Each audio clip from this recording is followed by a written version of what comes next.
commercial bank. He was a graduate of Yale. He was a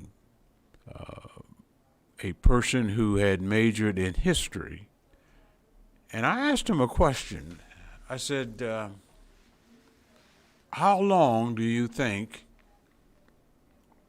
this Voting Rights Act, or the Civil Rights Act as it was enacted back then, would last? Without any hesitation or equivocation, or however you want to phrase it, he said it would be good for 20 years. After that, you will find a constant watering down and backlash. And that was pretty accurate. It was pretty accurate. But I want you to understand something. When you look at our society here in the United States today, and you see the multitude of people, and you see the fact that it's not any longer a situation where you're talking about only the rights of citizenship for black people. You're talking about the citizenship rights for brown people and other people that have come to these shores. In 1960, throughout the civil rights marches in the 60s, and even going back further to the 50s, it was primarily up front with a small sprinkling of white people marching with black people. Now, when you see a civil rights demonstration, you have, in essence, a rainbow coalition. You got black, you got brown, you got Asian, you got Africans, you've got people from the islands, you got Pacific Islanders. You have a broad cross-section, which means many groups have come to realize the importance of being treated fairly in this country. Is that asking too much? I'm going to talk to my monitor here, my board operator, as a young man. Is it asking too much to be treated fairly? No, not to me. I feel like that's a basic human right. And, let's look at it this way, okay? There's a new generation that is on the verge of leadership and taking leadership in this country. Now, the baby boomer generation, and let me just break this down for you, okay? The baby boomer generation basically was those persons born in 1946 to 1964. Okay? The Gen X group, that generation is 1965, those born in 1965 through 1979. The X generation, Xennials, 1975 to 1985. Okay? The millennials, 1980 through, I believe, 1994. Okay? You got all these generations, okay? The Gen Z, okay? Gen Z grouping, 1995 to 2012. And the Gen Alpha are those who will be born between 2013 and 2025. As you can see quite clearly, the baby boomer generation is the current generation that is in power and that is on the verge of going out of power and passing on. But what do we pass back to the generations that are coming up behind us? What kind of country do we pass on? Serious question. Do we give them a nation of ignorance and bigotry? Is that what we want to pass on?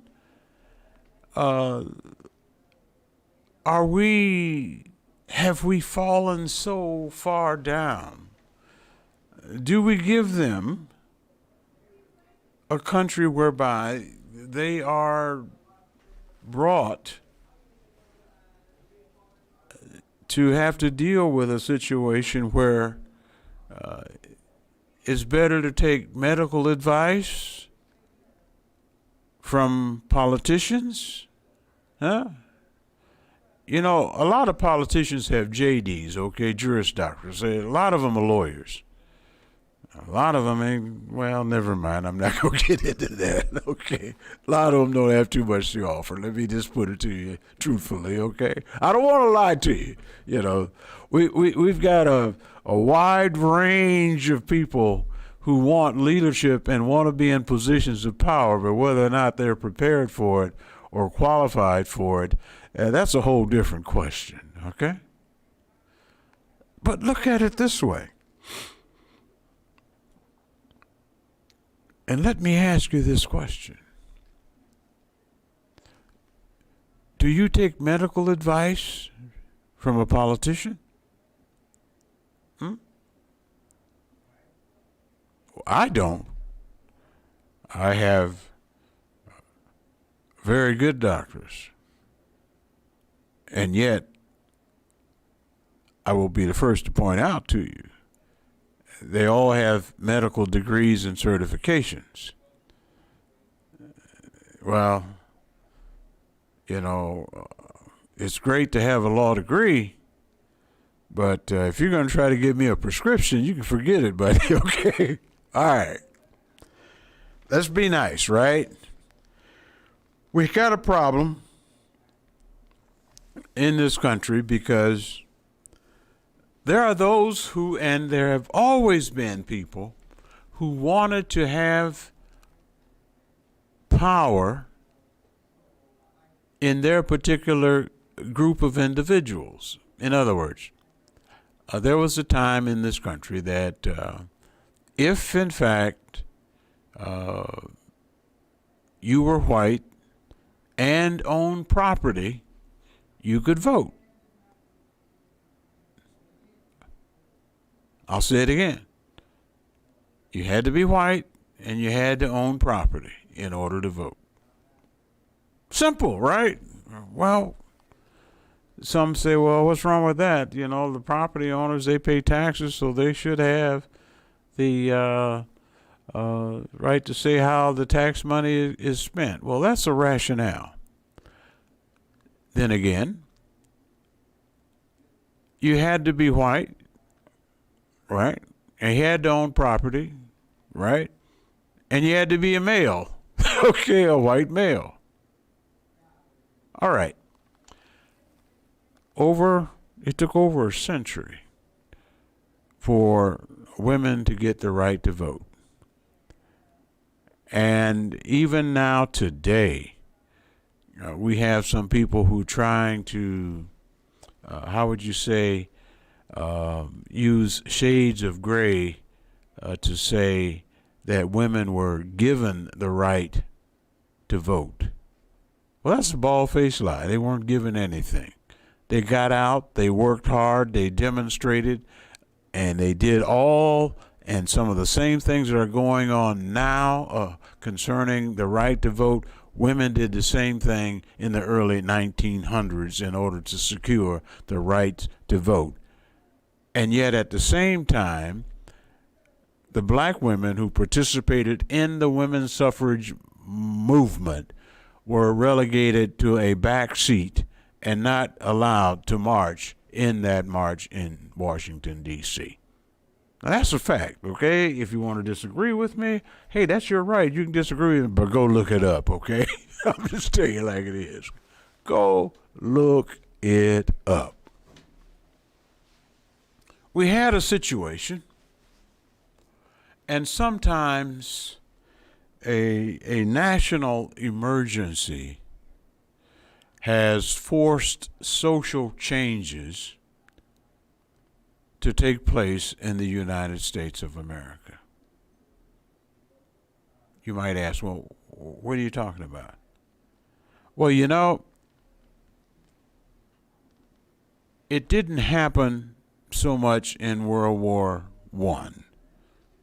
But in World War II, the men had to go to the front, and they had to fight not only in Europe, but they also had to fight in the Pacific.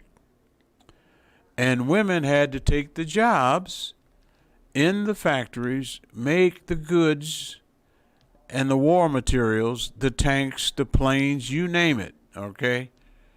And do the work, drive the trucks, the tractors, and then even women drove trucks. The current Queen of England was a young woman during World War II, and she drove a truck, okay?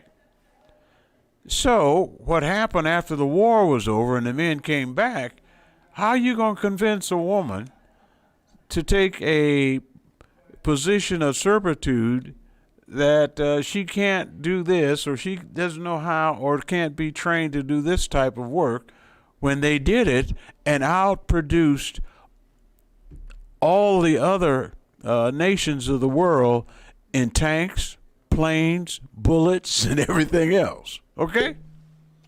That's what I mean by a national emergency bringing about social change. Okay?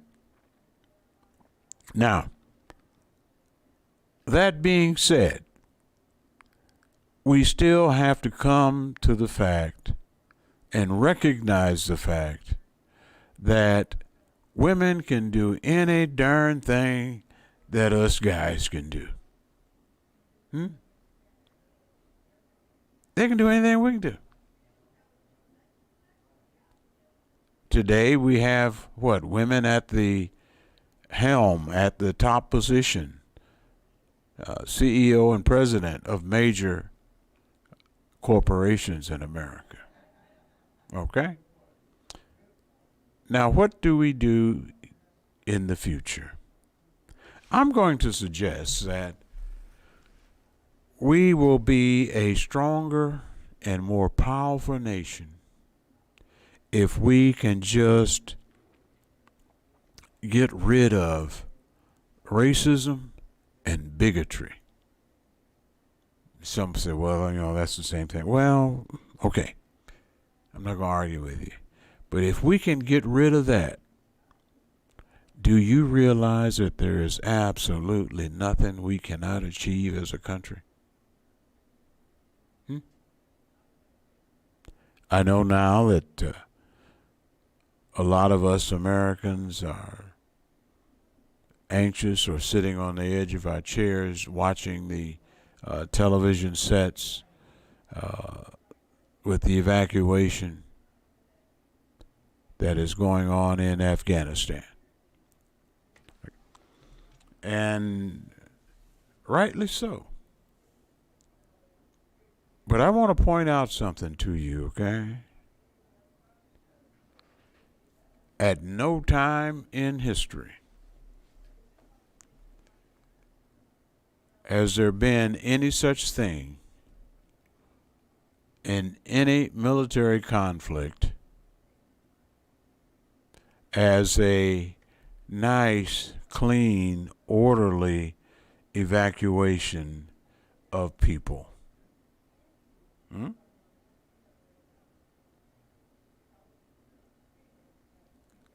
But take a good look at what is going on and take a good look at the numbers of people, over 100,000 people have been airlifted out of Afghanistan into safety as I speak right now. Over 100,000. During World War II and the evacuation of Paris, France, when the Germans invaded, it was not peacefully or orderly or anything like that. People, in essence, in flight from the Germans, went to southern France. Yeah, southern France.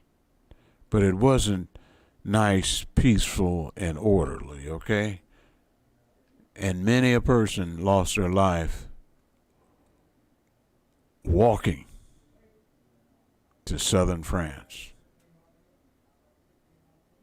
Okay? But yet we have a situation right now today that the expectations for miracles, I, like anybody else and any other loyal American, want every American out of Afghanistan. We stayed there too long. We should have been out of there 10 years ago, if not before.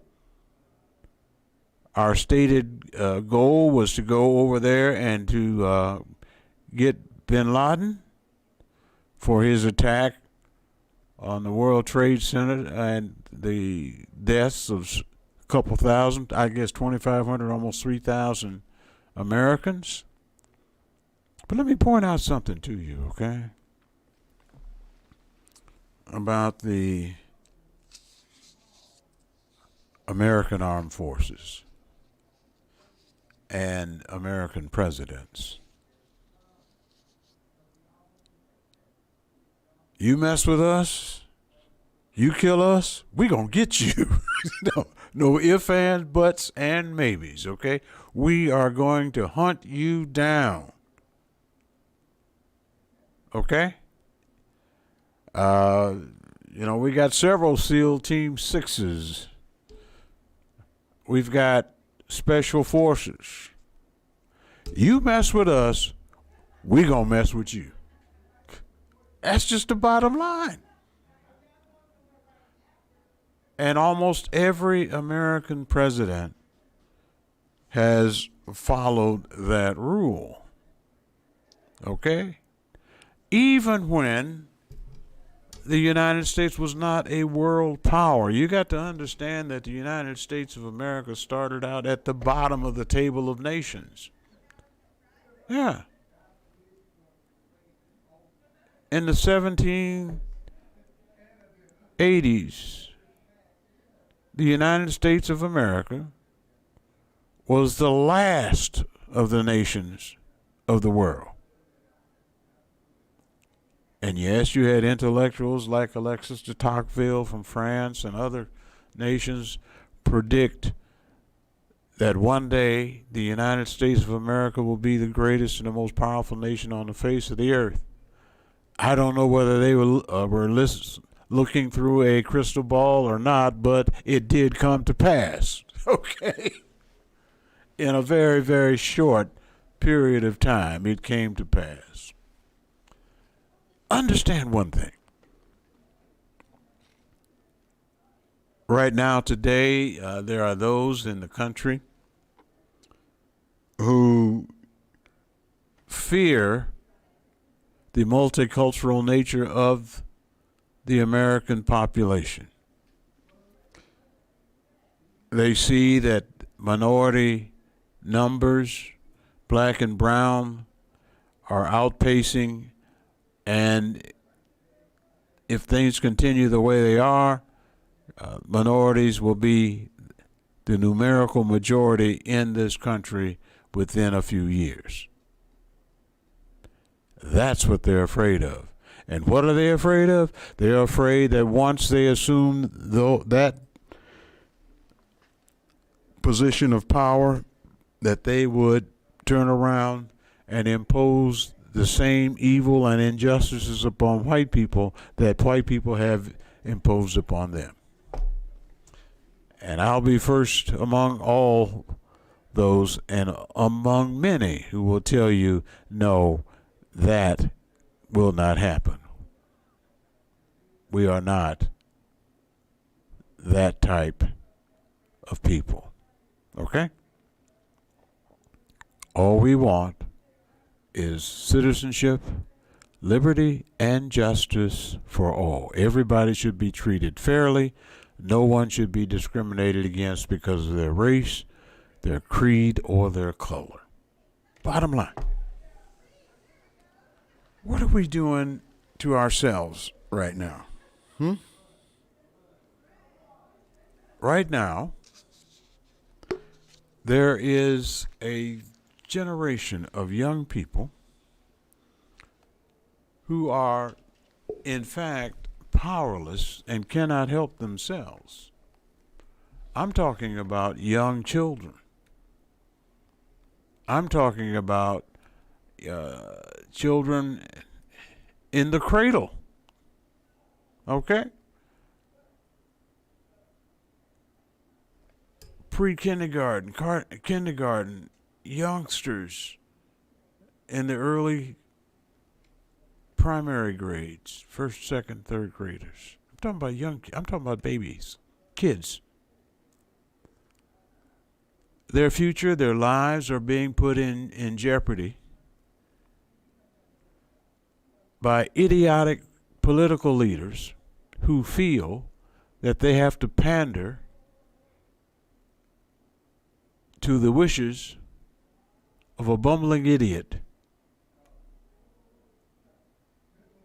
in order to get elected and to hold power for themselves, and have done everything they could to disgrace the country and to, yes, destroy children in order to satisfy some political desire of some people in this country. Now, be that as it may, and it is true. My parents' generation, they always said, son, you know, there's a fool born every day. Just make sure you're not one of them. You know, back then they had these different sayings, so to speak, okay? And they would express those sayings, but it was a way of trying to keep you on the right path, okay? The thing that we have to do in this country is finally recognize that your rights and my rights are inextricably connected together. Okay? But we also have to recognize that we have some evildoers among us. We have some evil men and evil women among us who want all the power, and they want it unto themselves, and they want all the privileges and everything else, but they don't want you to have any privileges or power or influence. And that is just not going to happen. That's the way it is. We all have rights. And yes, we have to understand that there will always be political waves, ups and downs. It's just like the business cycle. You got boom and you got bust. And right now we are working ourselves out of a economic downturn, a bust caused by a pandemic. Something of which we have no control over, but yet we have readily available, due to the advances in medical science to come up with a vaccine in record time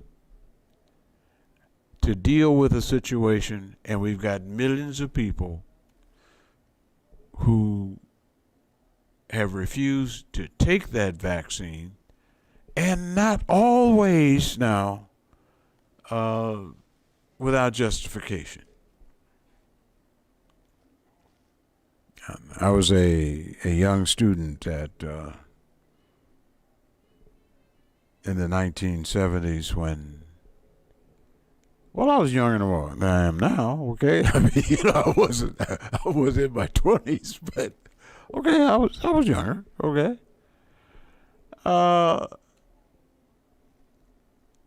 when the information hit about the Tuskegee study, and for those of you who don't know what that program was, that was the U.S. public health system and their study of syphilis and what would happen to the individuals who were injected with syphilis and not treated, and see what the end result would be. And these individuals were sharecroppers, black sharecroppers, who were used as guinea pigs.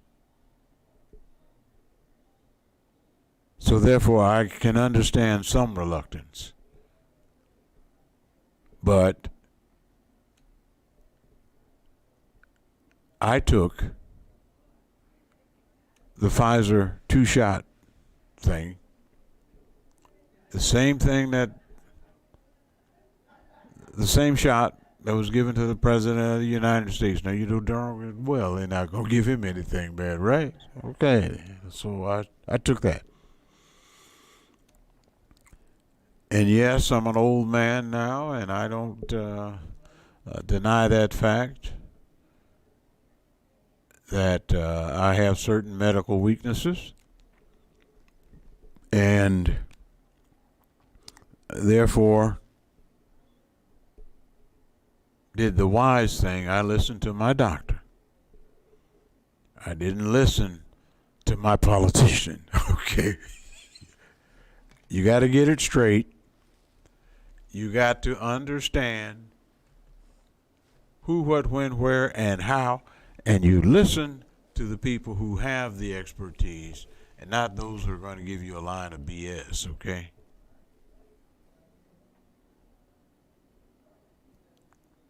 Right now, we have a situation here in Texas where those in power have chosen to try to make it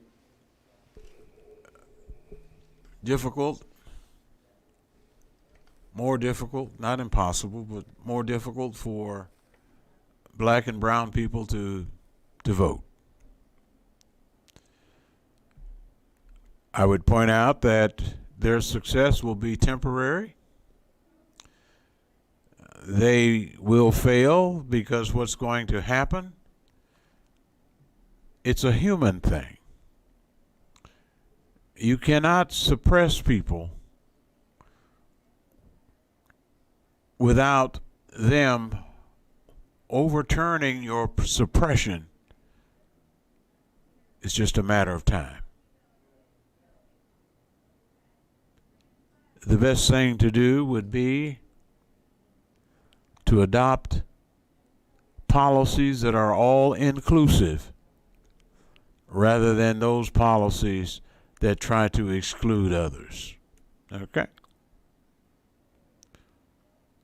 But we have other generations coming up behind us. And I will tell you that I remember my generation and the hopes and dreams that we had. And I do remember that we were told that's impossible. One of the dreams and hopes that we had was that one day there would be an African American man elected president of the United States. Okay? Oh no, you young folk, y'all crazy. Okay? That's not going to happen. You wasting your time. It came to pass. Now I want to read something. I really want to share something with you that I have, and it's right here. It's a few words on a bookmark. Okay? And I'm going to read this to you. And then let you find out at the bottom who gave it to me. Okay? Let me read this. We are not afraid to entrust the American people with unpleasant facts, foreign ideas, alien philosophies, and competitive values. For a nation that is afraid to let its people judge the truth and falsehood in an open market is a nation that is afraid of its people. Who gave this to me? At the bottom, John F. Kennedy, 1962. Now, what's that tell you? I know it tells you I've been around a while, right? Okay? But it's inspiration combined with determination to an entire generation that makes things happen. What seemed impossible then has come to pass. Now we know that there will be some tough days ahead, but we have gone through tough times before. We know that with the God-given talents and skills that we have, that we will make it through, and then we will make this nation a better nation and pass on what little wisdom we have as a generation, pass it down to the other generations coming behind us. So fret not. We will work our way through all of the trials and all the tribulations, all the social warfare, and we will come out in the end a bigger, a better, and a stronger nation. That's what's going to happen. It's just a little time. It's going to take time. It's going to take effort and commitment.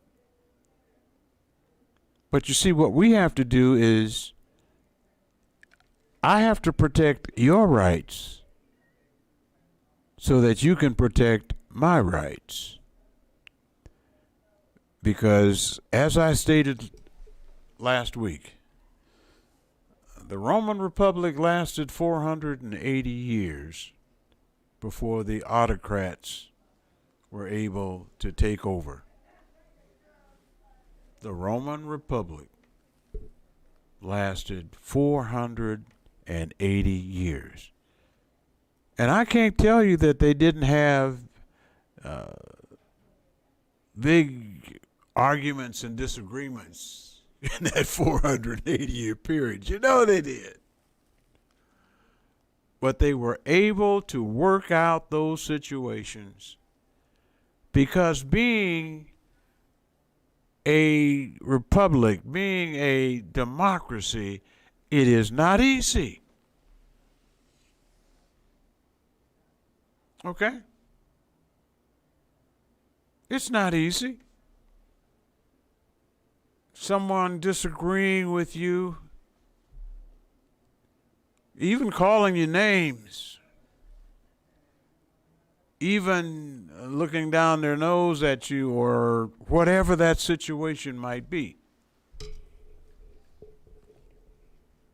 You may disagree about the rights of one person, or disagree about building a levee. It depends on what city you're in. Or building a new bridge or a highway or whatever. Disagree about what is taught in schools. But eventually, you recognize the fact that you have to work something out, and compromise is the way to do it. You're not going to get all the pie. You may get some of the pie, but you can't have it all. You're not going to get your way all the time. You will have to work with people that you don't agree with all the time.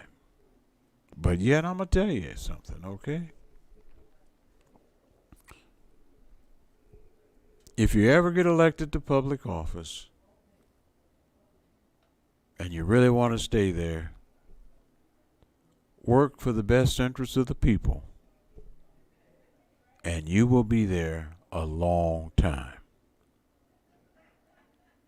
But I do say this. There comes a time for every man and every woman in public office to recognize that it's time for them to go.